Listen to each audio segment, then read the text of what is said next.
श्री गोपाळ कृष्ण भगवान की जय। लीळा नंबर 332 चा उर्वरित भाग।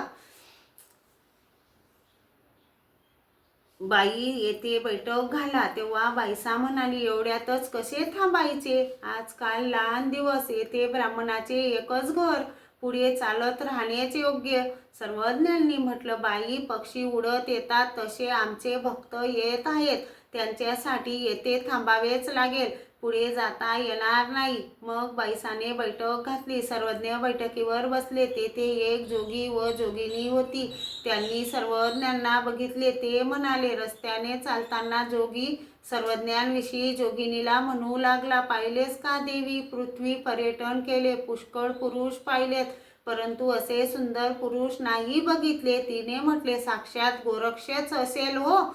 त्याने सांगितले, हो हो, साक्षात गोरक्षच, असे स्तुती करत करत रस्त्याने जात होते। ते दायसाने ऐकले आणि त्यांना विचारले, महात्मे हो, काय म्हणत आहात?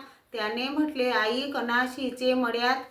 कणाशीचे मळ्यात एक पुरुष मुक्कामाला आहेत। मी पुष्कळ पुरुष पाहिलेत, परंतु असे पुरुष मी कधीच कुठे पाहिलेत नाही, साक्षात गोरक्षनाथ। महदायसा दादोसांना म्हणाली, दादो, ते आपले सर्वज्ञच असतील। मग त्यांना महदायसाने सांगितले की आमचे काही मंडळी मागाहून येत आहेत, त्यांना सांगा, तुमचे सर्वज्ञ कणाशीच्या मळ्यात मुक्कामाला आहेत, तुम्ही शांततेने या। महदायसा आणि दादोस पुढे निघून आले। दादोसाने सर्वज्ञांना पाहिले आणि तेथूनच दंडोत घालत आले।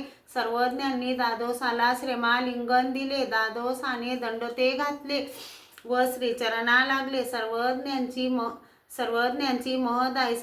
महदायसाने भेट घेतली। महदायसाने दंडोते घातले व श्रीचरणा लागली आणि सर्वज्ञांजवळ बसली। सर्वज्ञांनी विचारपूस केली, कोण कोण येत आहे? आणि महदायसाने सर्वांचीच नावे सांगितली व सौभागाई येत आहे असे सर्वज्ञांना सांगितले।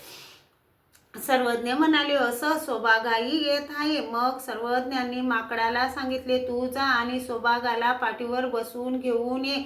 मग माकड गेला आणि सौभागाला पाठीवर बसवून घेऊन आला। नंतर सर्वांनी सर्वज्ञांना दंडोते घातले, श्रीचरणा लागले। श्री गोपाळ कृष्ण भगवान की जय।